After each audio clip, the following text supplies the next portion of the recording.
పేదవాడి పక్షాన నిలబడతాం, ప్రజా గొంతుకై నినదిస్తాం. వాయిస్ ఆఫ్ వాయిస్లెస్, తెలుగువారి మనస్సాక్షి సాక్షి టీవీ. సాక్షి టీవీ ప్రసారాల కోసం మీ స్థానిక కేబుల్ ఆపరేటర్ను వెంటనే సంప్రదించండి. శ్రీకాళహస్తి జనసేన ఇన్ఛార్జ్ కోట వినుత డ్రైవర్ రాయుడు అలియాస్ శ్రీనివాస్ దారుణ హత్యకు గురయ్యాడు. చెన్నై సమీపంలోని కూవం నదిలో రాయుడి మృతదేహం లభ్యమైంది. హత్యకు ముందు కాళహస్తి గౌడౌన్లో రాయుణ్ణి చిత్రహింసలకు గురిచేసినట్లు పోలీసులు గుర్తించారు. చిత్రహింసలకు గురిచేసిన 5గురిని తమిళనాడు పోలీసులు అరెస్టు చేశారు. అరెస్ట్ అయిన వారిలో జనసేన ఇన్ఛార్జ్ కోట వినుత భర్త చంద్రబాబుతో సహా 5గురు నిందితులున్నారు. ఈ నెల 8న చెన్నైలోని కూవం నదిలో రాయుడి మృతదేహాన్ని పడేశారు నిందితులు. సీసీ ఫుటేజ్ ఆధారంగా పోలీసులు నిందితులను గుర్తించారు. హత్యకు గల కారణాలను పోలీసులు అన్వేషిస్తున్నారు. నిందితులను కాళహస్తి తీసుకొచ్చి విచారిస్తున్నారు తమిళనాడు పోలీసులు. రాయుడు అలియాస్ శ్రీనివాసులను ఏపీలో హత్య చేసి చెన్నైలో పడేశారని చెన్నై సిపి అరుణ్ తెలిపారు. హత్యకు ఉపయోగించిన కారు ఆధారంగా కేసును ఛేదించామన్నారు. నిందితులు పోలీసుల అదుపులో ఉన్నారని స్పష్టం చేశారు చెన్నై సిపి అరుణ్. రైట్, రాయుడిని చంపిన అనంతరం 5గురిని నిందితులు పోలీసులు అదుపులోకి తీసుకున్నారు. విచారణ కొనసాగుతోంది. అప్డేట్స్ మా ప్రతినిధి మూర్తి అందిస్తారు. మూర్తి.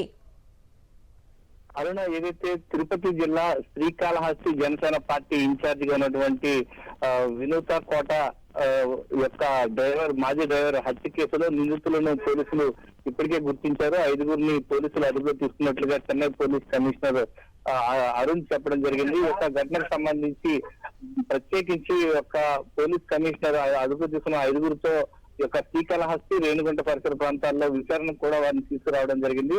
ప్రధానంగా ఈ యొక్క 5 మంది రేణుగుంటకు సంబంధించినటువంటి దాస్తా సాహెబ్ బుగ్గ సీటుకి సంబంధించినటువంటి వ్యక్తి ఒక ఆయన, శివకుమార్ ఏదైతే శ్రీకాళహస్తి పట్టణానికి సంబంధించినటువంటి వ్యక్తి, మూడో వ్యక్తి గోపి సింగమాల విలేజ్ తొట్టంబేడు మండలానికి సంబంధించినటువంటి వ్యక్తి, 4వ వ్యక్తి కింద వినూత కోట భర్త చంద్రబాబును పేరు చేర్చడం జరిగింది. 5వ వ్యక్తి కింద వినూత పేరు చేర్చడం జరిగింది. ఈ యొక్క 5 మంది ఇన్వాల్వ్మెంట్ తోని ఆంధ్ర ప్రాంతంలో హత్య చేసి వారి ఇంకా డెడ్ బాడీ తీసుకొచ్చినటువంటి కారుతో ఒక్కసారిగా యొక్క కోవం నదిలో పడవేయడం ఇవన్నీ కూడా సీసీ ఫుటేజ్ లో రికార్డ్ అయ్యాయి. ఈ యొక్క కోవం నది సమీపంలో MS Nagar housing board colony 4వ గేట్ వద్ద సీసీ ఫుటేజ్ లో ఈ యొక్క నదిలో పడేస్తున్నటువంటి దృశ్యాలను సీసీ ఫుటేజ్ లో రికార్డ్ చేశారు. దాని ఆధారంగా కారుకు సంబంధించినటువంటి డీటెయిల్స్ తో పోలీసులు విచారణ చేపట్టడంతో ఈ యొక్క ప్రాథమిక వివరాలన్నీ కూడా నమోదు చేయడం జరిగింది. ఈ యొక్క అంశాలన్నీ కూడా చెన్నై నగరంలో ఉన్నటువంటి 7 వెల్స్ పోలీసులు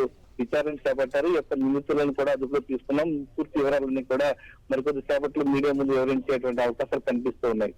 ఈ వినుత కోట దగ్గర కొన్ని సంవత్సరాలుగా నమ్మిన బంటుగా పనిచేయటం కానీ మూర్తి, తర్వాత వీళ్ళు పేపర్ ప్రకటన ఇవ్వడం కానీ, కోట వినుత పేపర్ ప్రకటన ఇవ్వడం కానీ అతనికి మాకు ఏం సంబంధం లేదని చెప్పేసి, సో ఓవరాల్ దీనిపై కుటుంబ సభ్యులు ఏం చెప్తున్నారు, పోలీసులు ఎలాంటి విచారణ చేస్తున్నారు?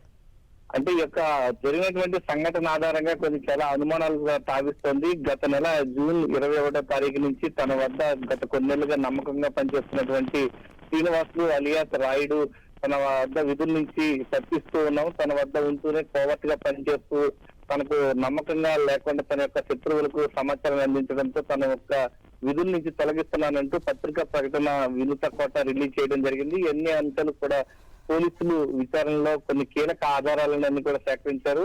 ప్రధానంగా మాజీ డ్రైవర్ ఎవరైతే హత్యకు గురయ్యాడో శ్రీనివాసులు అలియాస్ రాయుడు వద్ద ఉన్నటువంటి సెల్ ఫోన్ ఏమైంది, ఆ యొక్క సెల్ ఫోన్ ఆధారంగా కొన్ని కీలక అంశాలన్నీ కూడా పోలీసులు సేకరించినట్లుగా తెలుస్తోంది. లోతుగా దర్యాప్తు చేస్తున్నారు.